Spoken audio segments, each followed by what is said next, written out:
Seperti diketahui, ketidakpastian perekonomian global pada triwulan kedua, yaitu periode April, Mei hingga Juni, tetap tinggi.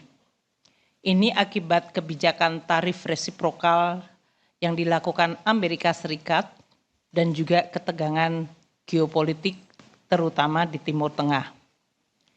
Pada bulan April, Amerika Serikat mengumumkan tarif resiprokal dan juga retaliasi dari Tiongkok yang memicu ketidakpastian perekonomian global.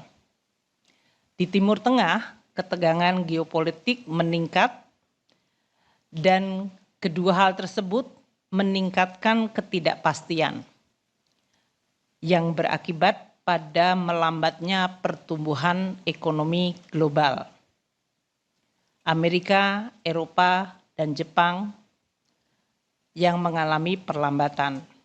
Ekonomi Tiongkok triwulan kedua tumbuh 5,2%, lebih rendah dari triwulan pertama yang tumbuh 5,4% year on year akibat menurunnya ekspor RRT ke Amerika Serikat. India diperkirakan tumbuh baik dengan masih kuatnya investasi. Negara-negara berkembang lain juga mengalami perlambatan akibat penurunan ekspor ke Amerika dan perlemahan perdagangan global. Pada aliran modal terjadi pergeseran aliran modal dari Amerika Serikat ke aset yang dianggap aman, terutama aset di keuangan di Eropa dan Jepang serta ke komoditas emas.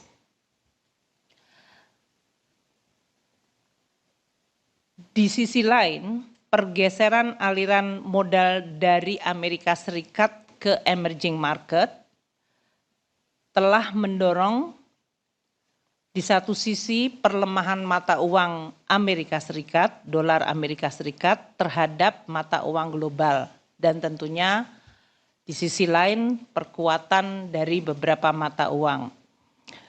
Dengan perkembangan ketidakpastian dan pergerakan perdagangan serta capital market tersebut, Bank Dunia pada laporan Juni 2025 memperkirakan pertumbuhan ekonomi global adalah sebesar 2,9% dengan purchasing power parity weight. Ini adalah pertumbuhan yang menurun dibandingkan proyeksi sebelumnya, yaitu sebesar 3,2%. Untuk memberikan gambaran bahwa ketidakpastian telah menurunkan atau merevisi turun pertumbuhan ekonomi global seperti yang disampaikan Bank Dunia dari 3,2 menjadi 2,9. OECD juga menyampaikan hal yang sama, merevisi pertumbuhan perekonomian global 2025 dari 3,1% menjadi 2,9%. Ini adalah lingkungan yang kami amati dan kita waspadai.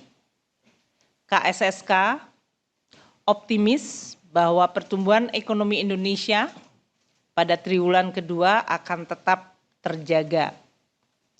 Konsumsi dan daya beli masih positif serta aktivitas dunia usaha yang cukup resilient yang didukung oleh peranan APBN di dalam menjalankan fungsi counter cyclical maupun di dalam memperbaiki distribusi dan efektivitas market. Stimulus ekonomi telah diluncurkan oleh pemerintah pada kuartal 1 maupun kuartal kedua, serta dorongan dari program-program strategis pemerintah yang mulai berjalan.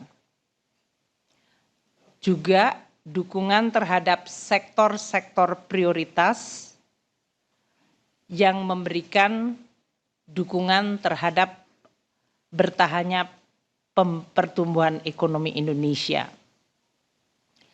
Pemerintah juga memberikan bantuan sosial untuk masyarakat yang paling rentan dan juga bantuan terhadap sektor yang dianggap rentan dalam situasi yang sangat tidak pasti. Ekspor masih mencatatkan surplus neraca perdagangan sebesar 15,39 miliar US dollar year to date per Mei 2025.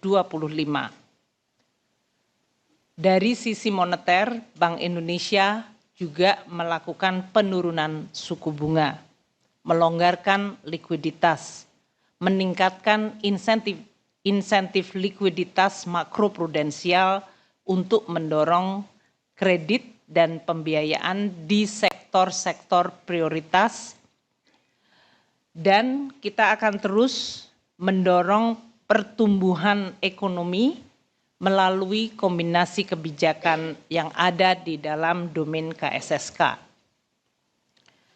termasuk secara aktif menjajaki potensi kerjasama dari Bank Indonesia, baik bilateral maupun multilateral untuk pemerintah.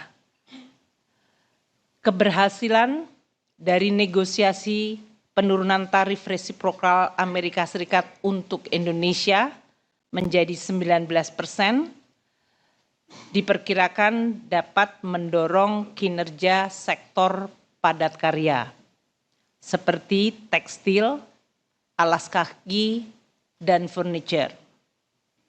Di sisi lain, import dengan tarif 0% atas produk Amerika Serikat diperkirakan mendorong harga produk migas dan pangan Indonesia menjadi lebih rendah. Perkembangan risiko rambatan perlu untuk terus dicermati. Dalam hal ini, kinerja sektor manufaktur yang masih menunjukkan kontraksi PMI manufaktur yaitu 46,9 posisi Juni 2025 perlu untuk terus menjadi perhatian.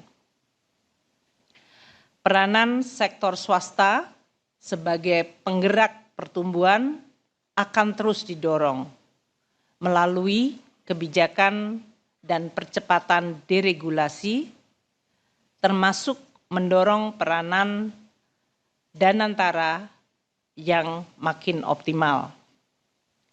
Berbagai perkembangan dan kondisi strategi kebijakan akan terus ditingkatkan untuk mendorong multiplier efek yang lebih besar, sehingga ekonomi Indonesia tahun 2025 diproyeksikan masih akan tumbuh di sekitar 5%.